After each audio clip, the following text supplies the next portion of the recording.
Greetings, everyone. P. Pardo here from Sea of Tranquility. Welcome to another episode of The Monsters Den. It's Thursday night. Come on, Chris, get those fingers going. There you go. He's got the Al Capone, Michael Corleone.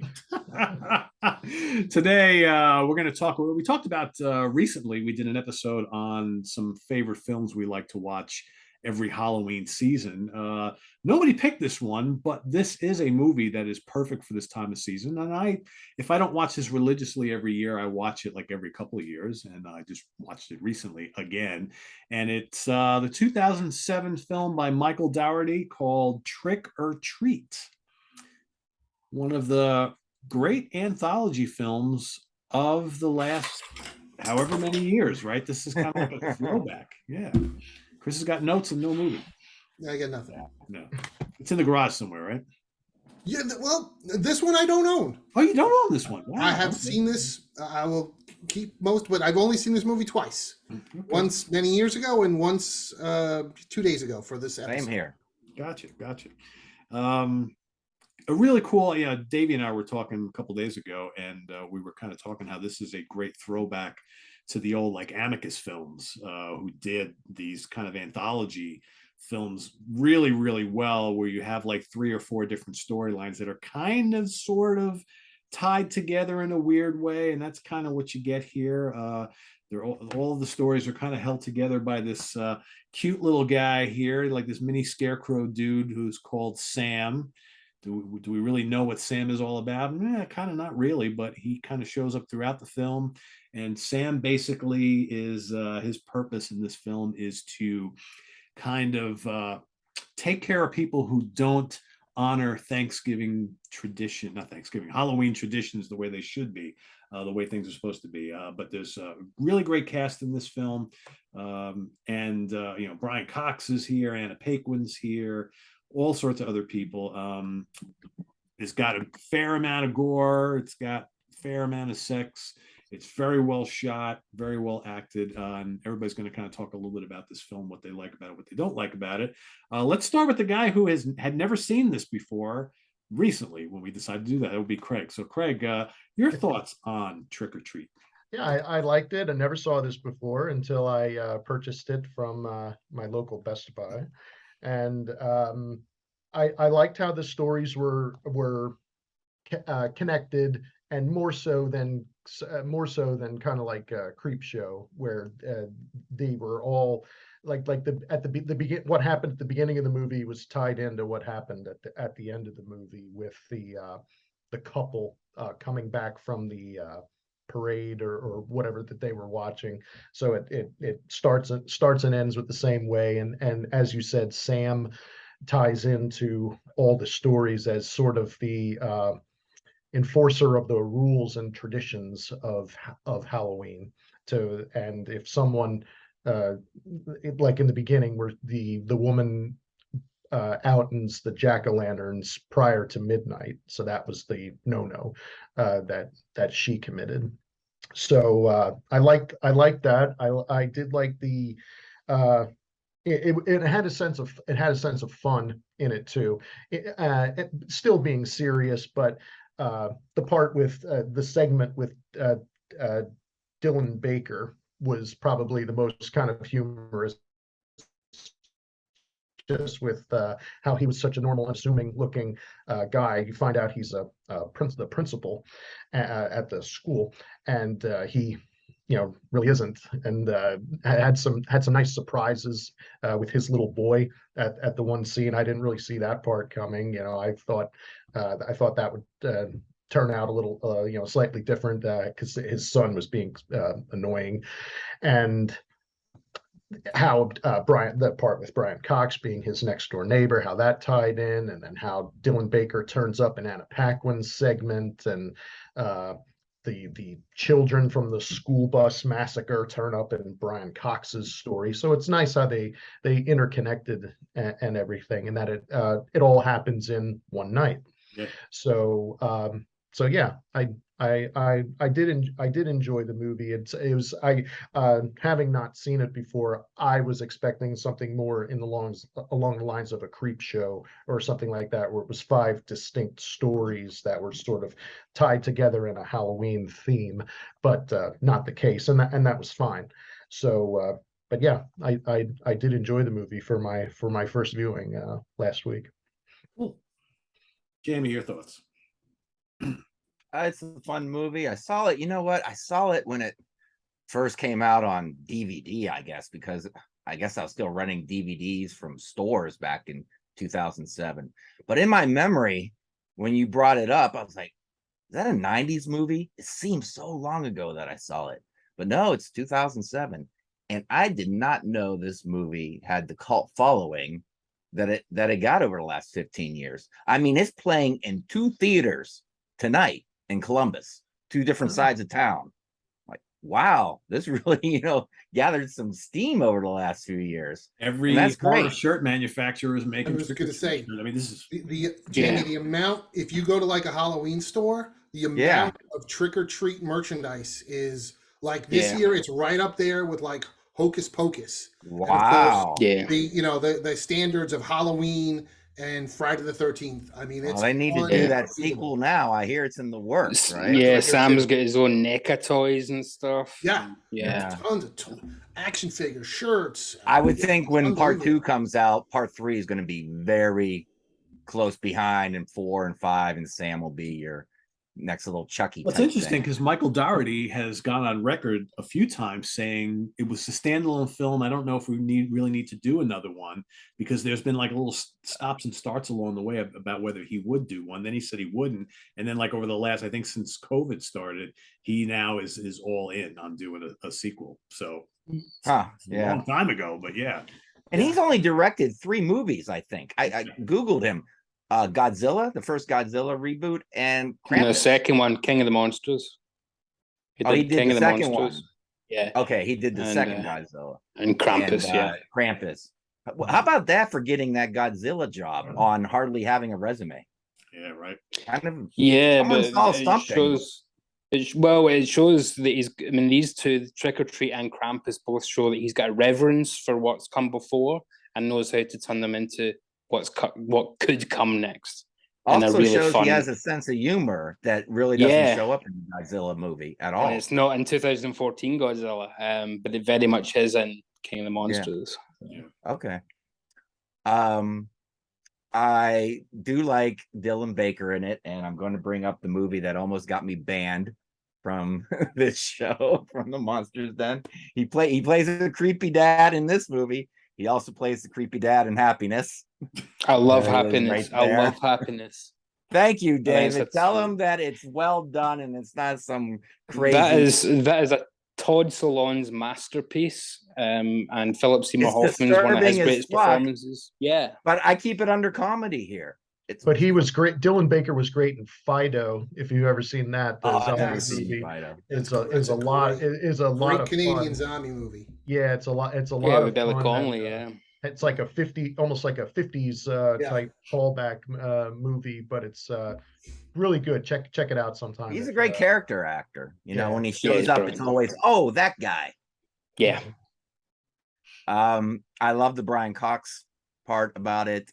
He fights Sam tooth and nail, and then he gets it in the end by the bus kids. Yep. You feel bad for him. He went through all that bullshit, and then the bus kids get him. Speaking of the bus, you watch this movie, and yes, it's an anthology movie, but it doesn't feel like one.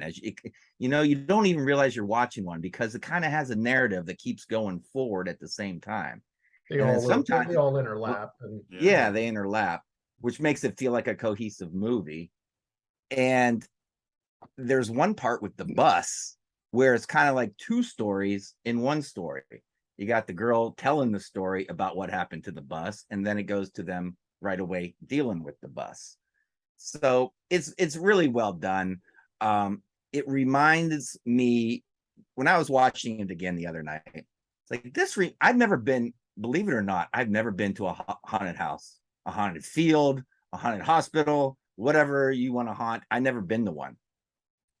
But this movie's kind of like that. You know, it's got twists and turns, and you go around here. Oh, hot werewolves. Oh, Sam, and it's all confined in a small little town, kind of like a small area, like a haunted house. So it gave me that kind of feeling that I would presume that kind of feeling, since I've never been to a haunted house. But yeah, I think I liked it more the second time than the first time. And like Craig, I did buy it for $5.99 at Best Buy. Can't go wrong. It's not the fancy dancy versions out there. I think Arrow has a version. Is that Arrow or? No, this is a Shout Factory. Scream Factory, yeah. Scream Factory, okay. Yeah, that's like $20, but you can get $6. It's in your collection. Done. That's all I got to say. I'm amazed you guys have Best Buys that actually sell movies. Chris, I don't think the ones around here sell movies, do they? A lot of movies do. Very slim pickings. I used to shop at Best Buy all the time. I had the Best Buy credit card. It's been years since I stepped foot in one because they don't have. They have actually. I take that back. The last time Denise was looking for a vacuum cleaner, we went and they actually had. They had a good selection of action figures. Wow. They did not, though, they had hardly any movies and no CDs. Oh, yeah. My Target has a good selection of action figures. Yeah, Target too. That seems, since there's no more Toys R Us. 13. Let me guess, you went to get a vacuum cleaner and you walked out with 5 action figures. Yeah, I picked up a couple Star Wars toys. I got a couple Black Series I had to have, so. Yeah, mine just they don't sell very much media. I mean, if there's a CD, which is I mean, you guys probably know this. At least where I grew up, when they opened up Best Buy, this was in Wyomissing near me. Their CD section was enormous, and they had it used to be rows, and they had lots of stuff at the time that it was like, wow, I can't believe they have this or that, and now you're lucky, like you said, if there's a rack. Yeah. No. They have a little bit of vinyl. I was gonna say they have a little bit of vinyl, and then it's all the AV equipment and vacuums, refrigerators, and phone stuff and printers. Yeah, that's true. Tons of phone stuff. Yeah. So Jamie's on board too. All right, cool. I'm on board. Chris Allo, how do you feel after your second viewing of this film? I'm not sure. I saw it in whatever it was, 2007, 2008, and I think I liked it then. And I never bought it or anything, and I've definitely seen how people have really taken to this movie. It's the very definition of a cult classic, because this did not get released in theaters in 2007. It was not released in theaters until this week. But that shows how popular it is, that after all this time, it's actually in theaters now. And all the merchandise and, quite a few people, when I was doing Hudson Horror, did request it. I mean, it was never in theaters, so there was no 35 millimeter film print that I knew of, so I could never run it. But I didn't watch it again until, 2 days ago, and I liked it, but I didn't love it. I definitely felt like it was an anthology. I definitely felt like it was a Halloween movie, Halloween feeling kind of movie. So I could see why people would watch it every year. I hate to nitpick, but that's what we do on this show, and of course that's what they do on other shows. And it was just like I don't want to say lapses of logic, but it was shit like that was like taking me out of enjoying it more, like the girl that tells the story about the bus driver, and then she gets scared, so then she doesn't help her friends when the zombie people came, and I'm like, wait, so you're the hero? Like, they scared you, which fucking teenagers do all the time. Now you're leaving them, so now you're the hero? I'm like, okay, I don't know if I like that. Like the Brian Cox episode, I'm like, why is Sam beating this guy up the whole fucking time? And like Jane, you're right. Like I was kind of feeling sympathetic for the guy. And then you find out that he's the bus driver that killed all these kids. And I'm like, well, wait a second. This makes no fucking sense, because we could see the school bus there half in the fucking water. So everybody would have found all the chains that he chained up the kids. Why is he still living in the town 20 years later?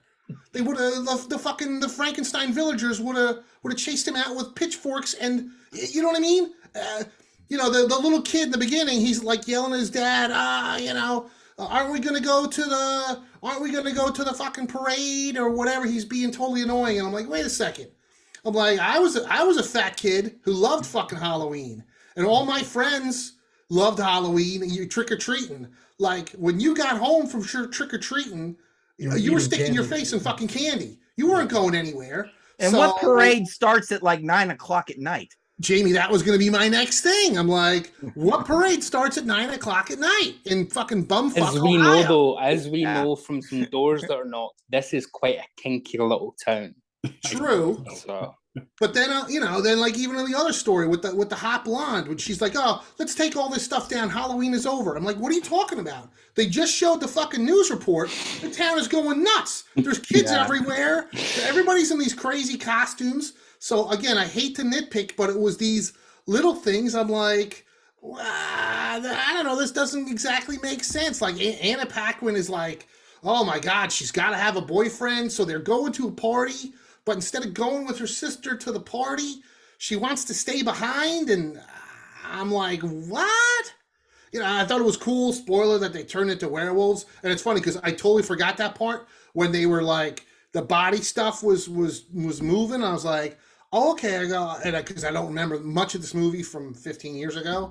I was like, oh, I guess if they turn into vampires, it would be cool. I go, what would be cooler though? If they turn into werewolves. And they did. I was like, oh, all right, cool. See, I don't remember that. And it's kind of a twist because you think Dylan Baker is going to be killing them, and then a twist that they're actually werewolves and they kill him. Right. But then wait a second. I'm like, but you were in the first story, like you killed that little kid, but then you dressed up in this S&M outfit. And yeah, I'm not sure what was going on. So there was, like to me, I thought it looked great. I thought it sounded great. The acting, it was a great cast. I just felt, everything was cool. Everything looked good. I just kind of felt like, to me, the writing just seemed rushed. And it was just all these little things. And listen, what the fuck do I know? Millions of people love this movie.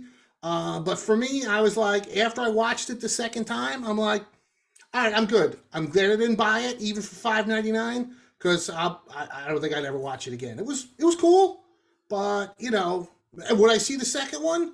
Yeah, sure, if it's on Netflix or fucking whatever. But yeah, I'm not running to the theater to see it. So it was okay. It was good. Listen, I think, illogical things bother Chris more than some other people. 100%. Maybe listen, he's half Vulcan. I don't know, but he needs logic in every. But it's and it's a suspension. Except if it's a Fulci film. Well, but here's the thing, Pete. To me, it's a suspension of disbelief. I have zero problems with believing, because listen, I love pro wrestling, so it's all suspension of disbelief, but it's levels. I have no problem with believing that a school bus of children drowned and 20 years later they come back as vengeance zombies. I got zero problems with that. My problem is that you're telling me to buy the fact that the bus driver that drove the bus, which we can clearly see, which he's alive, but we saw all the kids were fucking chained to their seats. You're telling me he didn't go to jail or whatever the fuck. He's been living like a hermit in this little town. But the parents paid him to do it. He was paid to do that by the parents of the kids. By the parents of the kids, but not by the whole town. Yeah, not by the sheriff. You know what I mean? But if he's got all the parents as an alibi, I mean, I don't think you're supposed to think this deeply into it. But if he's got all the parents, I guess that's the thing. But once I'm watching the movie and I'm thinking about it, and I'm like, yeah. And I do believe there's a word for that. There's a word for that. It's called illogical logic, which when they come back to life, it's illogical logic. But the fact that he's not in jail and still living there is just plain illogical. It was also illogical that there was a working elevator that took you down to the swamp. Because when I watched that, I was like, well, wait, why is there an electric Why elevator is there an elevator going down to the swamp? That works in a dangerous spot like that? And I'm like, wait a second. So you're telling me that, whatever it was 20 years ago, the cops investigated this, but they just left the fucking the bus with the chains where all these children were murdered, or at least died tragically. They just fucking left it there. Like, I understand the parents were in on it, but I'm like, the whole town was in on it? Then the whole town is filled with scumbags. In a town that's ruled by somebody like Sam, I can totally buy that. If this is Sam Town, you know. And I guess it begs the question: did Sam go on a rampage to go get all the parents too? Because they're just as much. Yeah. Now, to me, Pete, that's a great story. On the prequel. That's. I would have liked that story better. That's the first time you realize Sam is supernatural, because he's there in the flashback as well when you see the kids. When it's young Brian, well, guy that looks nothing like young Brian Cox. When you see the bus driver young, Sam is also there back in the days. That's the first time you know there's something supernatural about Sam, and he's not just some creepy kid. Yeah. Well, I thought about that too. Like, he kills the hot blonde in the beginning of the movie for taking down the decorations, right? Which is, to me, that's not that big of a sin. But at the end of the movie, he fights Brian Cox for like 20 minutes, but then he doesn't kill him. He lets him go. Yeah. I'm like, couldn't wait, figure what? that one I out. don't think he lets him go. I think he tells the school kids where he is. And that could be. But like I said, maybe I'm reading into it too much, but it's the little things, Pete. I hear it. Little things There add was up. but there was nudity, and I didn't expect nudity. I didn't expect that, right? And especially right at One the boob beginning. for a second. Well, Yeah, no, on the well, TV, right? That was well, on the the TV screen? and then during the werewolf. The werewolf party. Yeah, Yeah. I mean, I didn't expect to see any of it, let alone twice. So. Yeah, it's true. Because nudity nowadays in horror movies or any movies nowadays is a real no-no. Yeah, it was more of a body horror type one for this. Yeah. Davey, you're So that's my verdict. It was good, but I'm good. It's not my favorite. probably one of the best looking and put together direct-to-video films, I think. Oh, it looked fantastic. Well, if I remember right, I thought this was supposed to go theatrical years ago. It was, yeah. And It was. and it didn't. Yeah. So it did over here, which is how I first saw it. Ah, okay. Yes. And what year was that? And it's 2007. And Okay. it did really well at Screamfest and things, and it won awards. And it just started to pick up momentum. But as we all remember, the mid-2000s were a really dark time for horror, where God forbid you could have fun in those movies. It was all like the Saw movies and Paranormal Activity. Everything was dour and incredibly, dingy. And Michael Dougherty wanted to make this throwback. Now, ostensibly, he does it as a throwback to the ones that he saw growing up. And it's very creep show at the start when you get the comic panels and the credits. But the reason I think it's more Amicus-like, especially from Beyond the Grave, is the way the stories interact. That's not creep show at all. That's just different issues of a comic strip. Whereas in From Beyond the Grave, for example, the characters all come into the same shop and, blah, blah, blah, blah, blah. So it's all taking place in the same narrative structure, just like this town. So this is also interesting for me because over here, we don't have trick-or-treats. And we don't really have Halloween as a big deal. So although they go into it a little bit that Samhain was an old Celtic kind of folk tradition, we don't have Halloween in the same way. When I was a kid, we used to go what we call guising, which is where you literally wore a disguise, but you wouldn't do trick-or-treat. You had to do a song or a dance or tell a joke to get your treat. There wasn't an idea of, we'll throw eggs. So you had to do something for, you had to do something to earn you. Yeah. Keep and your that fun was size Snickers. Right. But I've not seen your moves, Jamie. You might be quite the dancer.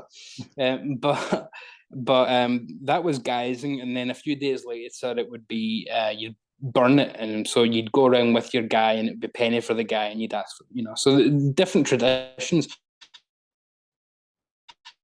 So to us, this looks mental. These grown-ups going around in costumes and kids begging for sweeties at every single door. It just does not happen here whatsoever. Everybody would be Dylan Baker if somebody turned up at the door and asked for sweets like this. And we'd all be digging up our gardens. So they released that is interesting. In a place that doesn't do trick-or-treating, in Right. the world it doesn't do. And here where it's like, it's every year, they didn't get released here. Is it a classic just in like- the UK as well? Yeah, everything was Sam. Yeah, Sam's a horror icon. Yeah. I was gonna say, Pete. But- That's like, to me, that's like Lucia Fulci's most vicious movie, New York Ripper, getting released theatrically around the world except in New York, New York. and Yeah. in anywhere in the U.S. Yeah, nuts. But to go into the movie itself, first of all, Dylan Baker is one of my favorite character actors. Has been for a very, very, very long time. So for him to have such a fun part in this, and Jamie's right about Happiness, by the way. If you can handle the blackest of black comedies possible, and that's very much what Todd Solondz makes, then check out Happiness. But this kind of almost does the same thing with his persona here, where it takes his he could be just the guy next door. He could just be the head teacher, principal, whatever you call him over there.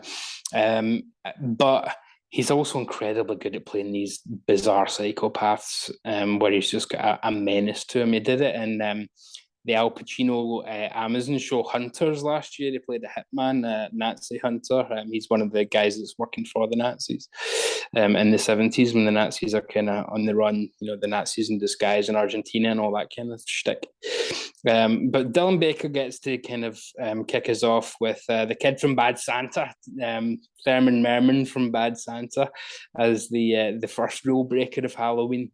Who is going around just destroying pumpkins. And by the way, that's another different tradition. We probably do have it now just through Americana coming over here, but it used to be turnips over here. Turnips. Okay, right. I didn't make the fucking rule. Well, we don't have pumpkins. How aren't do you native in the hollow UK. a turnip? Well, don't moan at me. I didn't come up with the fucking stuff. It's thousands of years old. What did do you want the people 2,000 It's your turnips in your import windows, them? everybody. Halloween's Do you put people in giant wicker men and then light them on fire? Only Edward Woodward, and it was only that only once. if they're virgins, Right? Craig. It was only that once, and I'm sick of hearing about it. Right? Okay, only that once to be burned that place. Only when the harvest is bad. Oh God, that's me every Monday morning. Oh God, oh Christ. What a movie. But yeah, it's very different from our perspective to see these kind of traditions. But then you can just jump into great horror stories, which obviously I'm much more familiar with. So Dylan Baker gets to subvert is he going to do his own kid? And we get the nice reveal of his kid's going to be a psychopath as well. And that's when you start to jump in and out of these different stories. You've already seen Dylan Baker at that point in the opening. You've seen him in a queue for one of the shops or stores or whatever, in the opening credits without even realising him. And then you get Anna Paquin's stuff. That's the only part that feels padded to me, is how girly they try and make their whole shtick. It's like, well, we know they're going to have to be involved in some kind of horror story. That could be tightened up a little bit with them. We have to see all of them trying to chat up guys and interact with guys and pick up. Did we need all of them to do that? I like where it goes eventually, but I'm not sure I needed that. I love the bit that Chris was going on about the most. I love the whole bus thing. I think that's the core of the movie for me. I love the idea of. I mean, it's not the girl who I think she's autistic, but they say the R word, which I won't repeat. But it's not her that regales the story. It is the blonde girl, the kind of main bully of the group. And she tells the story of the 30 years ago on this Halloween night, etc., etc. And then they say, when they get down there, why is the bus just sitting there? And that to me sounds as if that bus hasn't just been sitting there the whole time. It's very much like John Carpenter's The Fog, and it's now manifested, just like the pirates in that film do. So I don't think that bus is constantly sitting at the bottom of this pit and nobody's just noticed it for all those years. To me, it's a ghost ship, essentially. Because those kids act as if they've been there before. They must have to know how to operate everything, and they never noticed the bus. It doesn't really make sense. So there must have been no bus there. Ergo, it's a ghost bus, just like they're zombies when they come back. So that works perfectly fine for me. And I can go totally with the idea that the parents of these kids paid off young Brian Cox, young fake Brian Cox, to do that. We see him getting out, so we know he survives. We see the actor getting out the water, and I like that doesn't pay off until later on in the movie, and then we jump back to get some more stories with Anna Paquin, and I like that starts throwing in little references to other things too, more ancient stuff. we've got Little Red Riding Hood references and whatnot. And she's, when you go down to the woods today, you're in for a big surprise. It's Dylan Baker again. And there's even more references to modern horror stuff. So this is where you really know that Michael Dougherty knows his onions, because Dylan Baker's costume is pure Phantom of the Paradise. You know, he's got the exact look of the main character in Phantom of the Paradise by Brian De Palma from the 70s. So it works perfectly for me that he's now gone out to do his own kinky business, and he's a wannabe serial killer. And I like that. It's got that kind of serial mom thing about it. I'm not very good at this, but I try my best. And he's so pathetic when he gets caught by Anna Paquin. He's like, I'm just the high school principal. I love it. Dylan Baker plays the shit out of that. And when we get to Brian Cox, I love that we've already been introduced to Brian Cox, replete with terrible American accent. And Brian Cox has asked to be made up to look like John Carpenter. He requested that be done because he said, I went for an interview years ago with this guy, John Carpenter, and I just thought, you've not changed your look in 40 years. What's all this about? So he thought that having, excuse me, doing a Brian Cox impression would kill me. I took a drink for you. A true Yeah, I took a drink too. So he thinks that doing John Carpenter's, I don't know what's going on with my throat. I'm turned into who am I doing now? I don't know. But he thinks that if he can inhabit John Carpenter, that will lend to the character, which it does, because you all of a sudden get John Carpenter, Brian Cox, in control of his little world. And he is, because he's throwing away pictures and things. Excuse me. I think there's some toxic fumes in here. Oh, wait, they're mine. So he thinks that he can control his own little world, his own little pathetic dominion. He's got his dog and whatnot. He's sitting watching QVC or something, whatever the hell. But then Sam intrudes on his world for the first time in, as we know, 30 years. And Brian Cox has finally got to face up to what he did, which on this night, those children have taken the souls of those other kids, the kids who were bullies earlier on, which seemed a little bit harsh because they were just school bullies. And one of them was actually quite nice in the end. But I like that you think that's their story over, but then it comes back. I think that's a neat twist for an anthology movie, to bring one anthology, one portmanteau into another. And to pull those kids back into it and have Brian Cox get his comeuppance after all those years worked perfectly for me. And there's some great visual moments in that whole sequence. I mean, it's very much Elmer Fudd and Bugs Bunny at point. You know, I mean,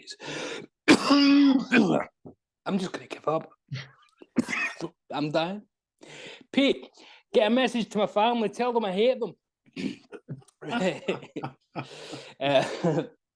But he's got a shotgun. He blasts Sam in the face. Doesn't stop Sam. And that's why I hate the cover that you guys, for your $5.99 Best Buy or whatever you call that thing, I hate that it shows you Sam, because to me, Sam with a burlap sack is so much better than Sam without it. It's much more iconic with the burlap sack and the little stitched on eyes.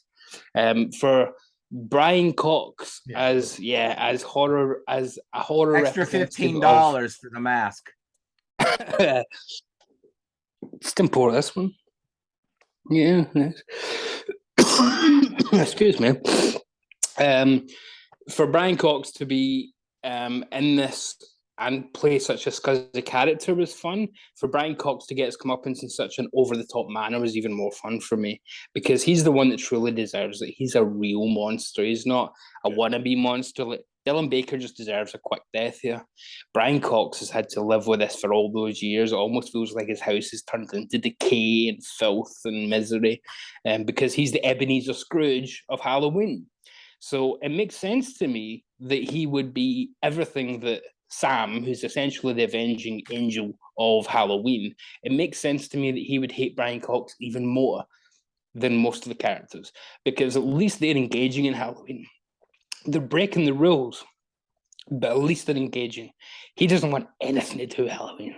So for Sam to I think Sam's in here. I'm telling you, something's gone wrong. For Sam to come after him, do you know what? I've been doing that many reviews of One Missed Call. You have to review that. I think I've got a red candy stuck in my throat. The idea that Sam hates anti-Halloweeners so much is perfect because Brian Cox does. So it makes perfect sense to me that he would say, all right, I've had my fun with you. You've been tortured. Bye-bye. I'll let you have 5 minutes to think you've won. And then what happens? Oh, he's not won at all. Who's at the door? It's the same kids from the bus. That is brilliant to me. It's a brilliant way of just transposing one story into another in a way that the whole film has transposed and transfused all the different scenes. I think it's a really fresh way to do a portmanteau horror. I think it's a really interesting way of doing it. There's little niggles I'd make about, the girls are a bit too like, oh gee, oh god, like girly girl, and there's too much of that stuff. You could trim a good 10 minutes of their stuff down. Do you need Dylan Baker to be the Phantom of the Paradise as well as Psycho Dad? Probably not, but I'm not going to complain because it's quite a funny comeuppance that he then, he does reach a different story where he's way in over his head as opposed to being in charge. So I like that everything you think he knows flipped in his head for these kind of scenarios. And I just think it's a fantastic watch for someone who's not too into the Halloween thing because it's never been part of our culture majorly. It's very, very bizarre to watch this kind of culture and see people dress up and take it so seriously, even as adults. And I love the performances all around. I think everybody knows exactly what they're in. And I think Michael Dougherty does exactly the same with Krampus. And 7 years after this, he does a Christmas movie that pays homage to Gremlins and modern Christmas horrors, like comedy horrors like those. But it also is very much starting something fresh. And I think it does that with Godzilla King of the Monsters too, where it takes the first Godzilla with the mutos and things. But then Michael Dougherty says, no, we need to have the Godzilla theme. We need to have King Ghidorah. We need to have Mothra. We need to have all these familiars back so that then we can move forward. So to me, Michael Dougherty's a real master at taking what's come before, transposing it to what can come next. Do we need a sequel? No, but when has that ever stopped Hollywood? So yeah, just as a wrap up, I don't get my throat back, so thank you. I think if they do a sequel, I don't know if they need to revisit anything from this film. I think if you're going to do something totally fresh and different, use a similar style, and I like the formula on this film a lot, but let's have new characters, new stories. I don't think you need to revisit anybody or anything from this particular film other than Sam. Yeah, and I would say don't cast people who are horror icons. Don't do like, let's cast Tom Atkins or something because you know people that just do what you did here and cast character actors who you wouldn't normally get in this kind of thing, and it'll work anyway. You wouldn't see Brian Cox in this kind of nonsense or Dylan Baker. I mean, it's fantastic. So, yeah. So yeah, I enjoy this film too. I've watched this. I think I've now seen it 4 times, and it's great to watch this time of year. It's not perfect, but I think as far as like anthology films where we don't get a lot of those anymore, this is one of the best probably since Creepshow for me, even though they're totally different. So I enjoy it. I think it looks great. The production values are really good. The acting's good. Like we mentioned before, it's got some decent gore. It's got some little bit of nudity. It's fun. It's not too long, right? What is it? Just over. Oh, it's like 80-something minutes. Yes, like an hour 22. It's compact, right? It doesn't overstay its welcome at all. All the stories are pretty much the same length, which is good. I like the little, it's one of those films too. You need to kind of be paying attention because there's things that tie everything together that I know the first time I watched it, I didn't catch. And then on subsequent views, like, oh yeah, that kind of goes back to what happened at the beginning of the film. And yeah, so I think it's really well done. I enjoy it. I think it's just kind of fascinating that this film has taken on such a life of its own, considering like we talked about before that this was never released theatrical. What do you think it has that made it do that? What do you think people are Sam. latching onto? I think it's just Sam I think it's character? good. Could be. It's Yeah. got Sam. It's got the feel, and I think the culture has now just changed to be more colorful again in the light of the Marvel Cinematic Universe. Geek culture has become more colorful again, Yeah. and that's kind of trickled down to horror. Just like I said, we had those awful Paranormal Activities and Saws, and that's what horror was at this period. And this was just too colorful and ostentatious for 2007, I think. I think too, people really love Halloween here, and this film is all about Halloween, right? It's all about the second biggest holiday in America is Halloween. Yeah, whereas a lot of other films that we like to watch during Halloween season don't have shit to do with Halloween.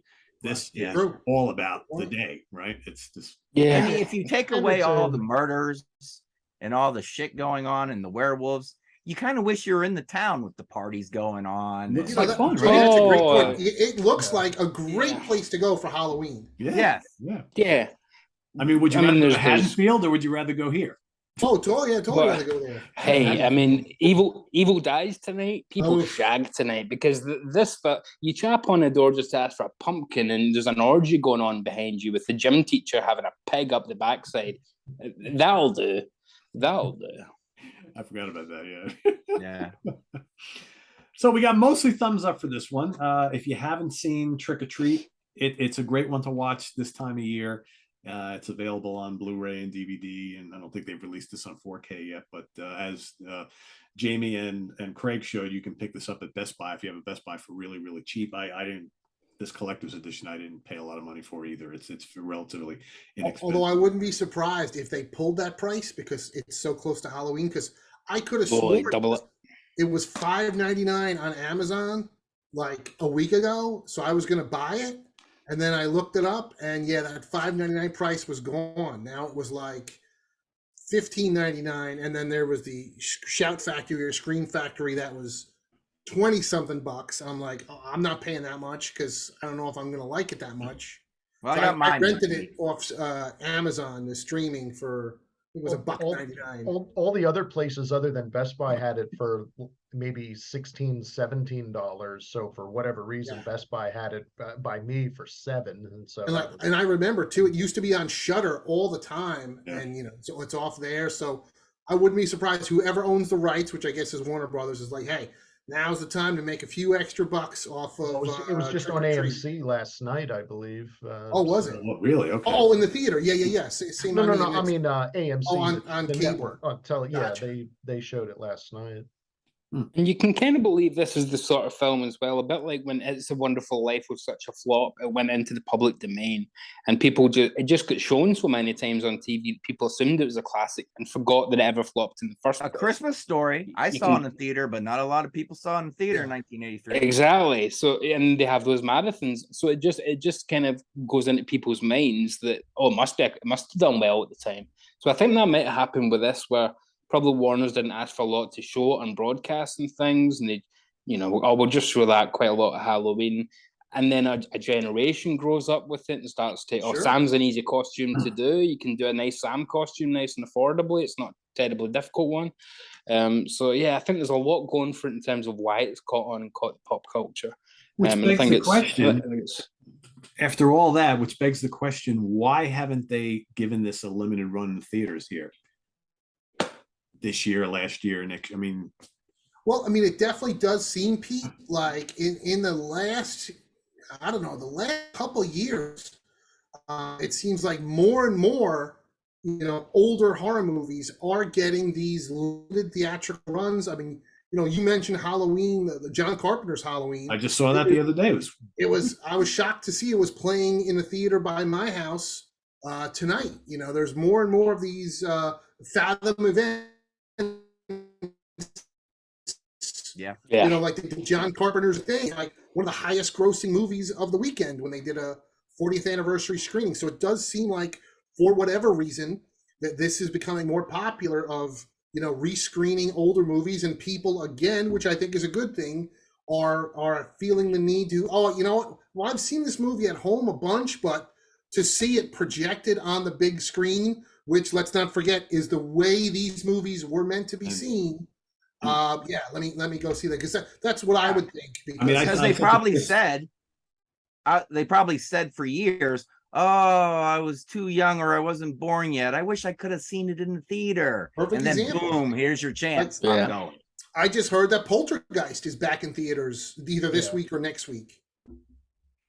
Yeah. I said to Chris the other day, you know, after I got out of the theater to see the original Halloween, I said, I've seen this movie so many times. Right. I've never seen it in Never the up the theater. big screen, yeah. So I saw it on the big screen for the first time just the other day. It was like seeing the movie for the first time ever. Yeah, it gives you a whole new appreciation. I went with Dan and Dan Brown, and we were sitting next to each other, and he's like, that was great. He goes, I've seen this movie so many times, but man, it's on the big screen. Did you get some popcorn or some snow Oh, caps? dude, he had a whole huge thing of popcorn that he had ate when I walked in. He was, because I got there just as the film was starting, so he'd already gone through it for the most part. And that's He in was ready. He was ready. that's in what 2 to 35 to 1. 2, 3, too, 5 right? to 1, That's yeah. That's That's a widescreen, yeah. wider. You know, we're Pete, we're going to see Dawn of the Dead in 3D next week. I mean, this is the first time that Dawn of the Dead has been re-released theatrically since 1979.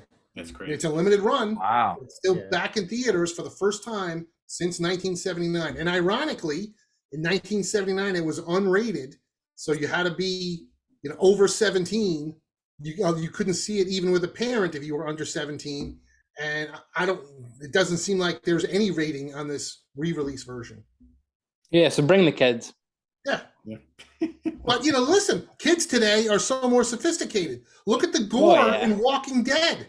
Yeah. That's Yeah. no worse than How anything. about the you could gore in see the Dawn of video Dead. games? Never even mind the movies. The gore in the There you video go. games that they play. Come on, it's like it's crazy. It's worse than any movies we watch. Yeah, it's true. Although I did hear that the new Terrifier 2 is probably one of the most over-the-top gore fests that's been released in years. The I first one heard that was. too. So you know they're going to try to outdo the first one. I know, right? Yeah, see, that's always my fear with sequels, that they just double down on what was their biggest success rather than try and make a good movie in the first place. You know, it's disingenuous to me. You know? But I did hear that Terrifier did the second one had a successful theatrical run with the couple days it was in. I just saw today that it's getting a Walmart exclusive Blu-ray. I'm like, wait, Walmart. so this super violent movie is getting a Walmart You steelbook remember when exclusive. Walmart would bleep out the F words in like rap CDs and metal CDs? 100%.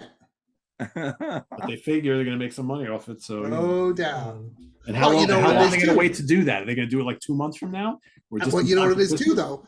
though. The people that used to have the rap CDs and the metal CDs edited, all those people are long gone. Yeah. The people in charge of Walmart now, they're all younger people who have grown up with the violent video games, the Walking Dead TV show, and whatever else. So they're like, fuck it. Let's make some money. Yeah. Exactly. Tipper Gore, if you're watching, fuck off. Fuck off. Slut. Exactly. Or There you have it, everybody. Trick or Treat from Michael Dougherty, 2007. If you haven't seen it, go check it out. If you have watched it, Chris has got his notes. If you have watched it, let us know what you think of the film down in the comments below. And stay tuned for next week. We'll have some of us will be back to talk about and rank the 9 Dracula films from Hammer Film Studios. So that's coming up a week from today. I got 2 more left. I got 1 left to rewatch. So yeah, I've been busy. So I am immersed in my Christopher Lee for the last week and a half, which has been fun. So that's coming up next week. So stay tuned for that.